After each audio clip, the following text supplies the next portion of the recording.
Great share. Who's next? Progress, not perfection, right? Yeah.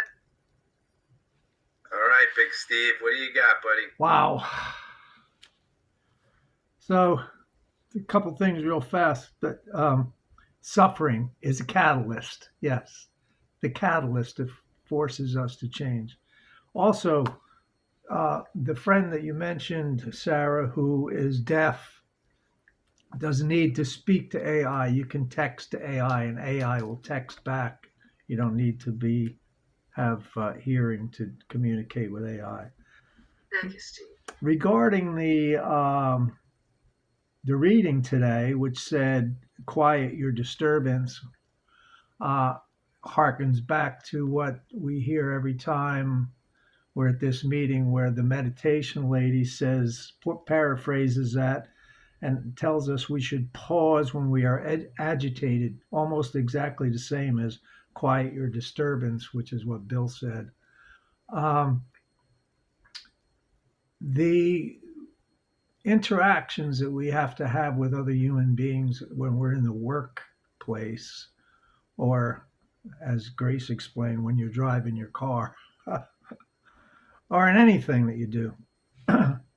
uh, I'm fortunate that now that I'm down here in the Pine Barrens and my business is gone, and my my limitation, I have very few human interactions that I have to deal with, which is a relief, believe me.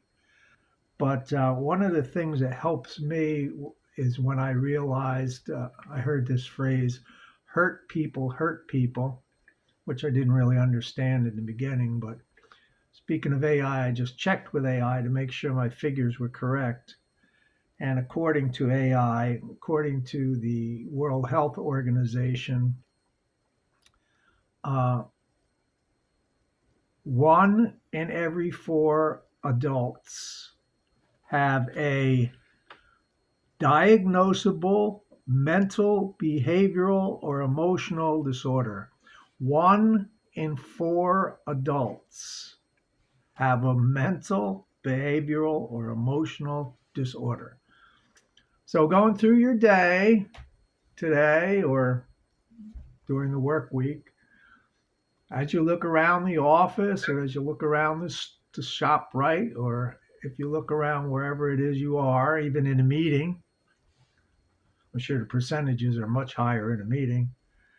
Just look at those people and understand that 1 in every 4 of them are mentally, emotionally, or behaviorally challenged. They got some kind of problem.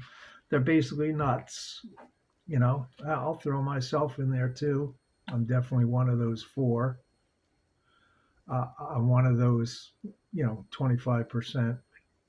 And I think it's probably much higher than that, maybe on full moons or something like that. Um, got a big holiday coming up. I know a lot of people are going to be cutting loose, you know, driving around intoxicated or high or something like that, going crazy.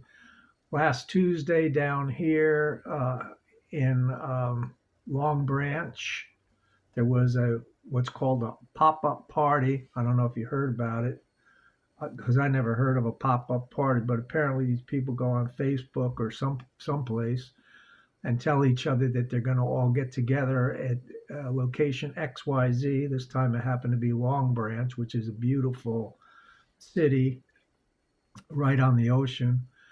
And thousands of people showed up, and young people, um, teens and 20-year-olds, generation, I don't know what they call it these days, and millennials, I guess. And they decided to get a little violent, jumping up and down on cars, punching each other around. The normal people, adults and stuff like that, who were down there on vacation or have condos down there, were locked into their buildings.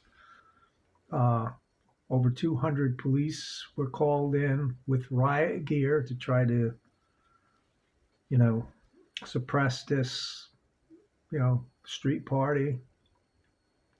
there's crazy shit going on because there's crazy people out there. And I don't want to have anything to do with it. And what helps me to remember that there are crazy people out there. There are disturbed people. It seems to be growing. I don't know if it's because of social media or what's happening in the news, which I'm not really sure of because I don't watch the news anymore.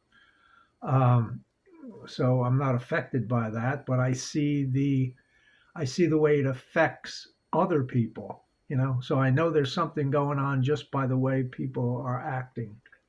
This community I live in is 55 plus, which I swore I would never live in a place like this. After 50 years in downtown Butler, where there's everything from newborn babies to people who are 90 years old, and now I'm in this community of retired people where everybody's the same age, and it's more serene. It's definitely more serene, and that's what I need. I don't need the what I used to have in Butler was I was a Anglo in the middle of a sea of Latinos speaking a foreign language I didn't understand, playing music that was alien to me, kicking soccer balls against the fence of my apartment on Saturdays as they practiced for their game, their soccer game. And here it's much more peaceful, and I need that serenity. And I need to remind myself all the time that the people that I'm dealing with, the few times these days that I need to deal with other human beings, uh, are just as sick, if not sicker than me. So I got to, remind. They're not out. They're not targeting me personally. Don't take it personally. That's a good motto to remember. Okay, so the people that you might be interacting with on the road, there's a weird thing that they have down here in Ocean County is people don't stop at stop signs. People don't stop at red lights. People do not use blinkers, and they love to tailgate you. So if you're going 50 miles down one of these roads, I always say, imagine West Milford, but flat.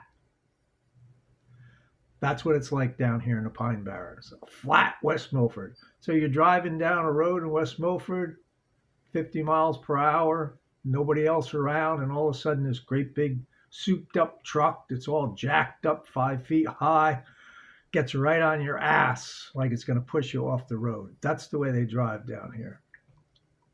In the old days, I'd be flipping the bird out the window or something like that, throwing tacks or rotten eggs out the window.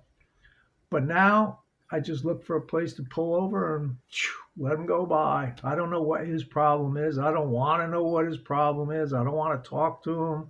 I don't want to get in an altercation with him. I just want to go to my meeting in the morning. That's it.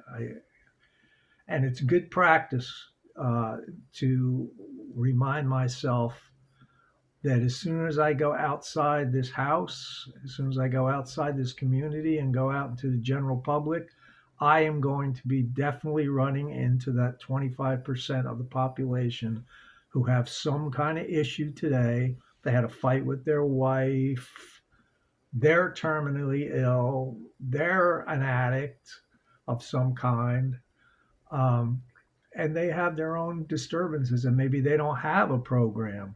Maybe they don't have a therapist. Maybe they don't have psych meds. Maybe they don't have any outlet and they're just struggling with this all on their own. And the most dangerous animal is a wounded animal. They tell you that, when you're working with animals like I used to as a animal control officer. The most dangerous animal is a wounded animal because it's hurting. And hurt things like to hurt things. They're trying to protect themselves. They don't know how. And they'll just strike out. You can love dogs, you can love cats, you can love animals. But if a dog is wounded or a cat is wounded and you're trying to help it, expect to get bitten, expect to get scratched, expect expect to get that kind of reaction. And human beings are animals, so they act the exact same way. Whether you can see that someone is wounded, we're all wounded. Uh, we might not be flopping around with broken legs and broken arms, but the wounds are here where it can't be seen deep inside, trauma from childhood. And we are acting out all the time with those issues. And a lot of times we think the relief is to hurt other people. That that reaction of somebody flipped you the bird, so you immediately flip them the bird. Uh, I try not to take things personally anymore and just remind myself there's something wrong with that person and they're toxic and I don't want to have anything to do with it. I don't want to let this person ruin my day. I don't want to let this person interfere with my serenity that I've been working on for so many years. And I just have to let them go by. Just let it go by. Let it go. But how many times do we have to tell ourselves that? How many meetings do we have to go to? How many times do we have to remind ourselves every day that that's what we need to do? It's endless. It just goes on and on and on, and it has to be that way. Uh, I wish I had a little thing that like a light would flash when I start to lose my temper, like a red light go off, like, Steve, relax, relax, relax, relax, let it go, let it go, let it go. And, sometimes I do have that little voice in my head that reminds me, Steve, let it go. Don't let it upset you. As the Buddhists say, just like acknowledge that thought, and watch it pass by and just float away and return to your own center and your own serenity. So, anyway, it's practice, not perfection. I'll keep practicing. And it's great to see some people who joined us today without cross talking and to catch up on the drama, because we're all, constantly wondering what the next chapter will be. Thanks for listening. Thanks for being here today. Great haircut, Steve. Looks Thanks. good.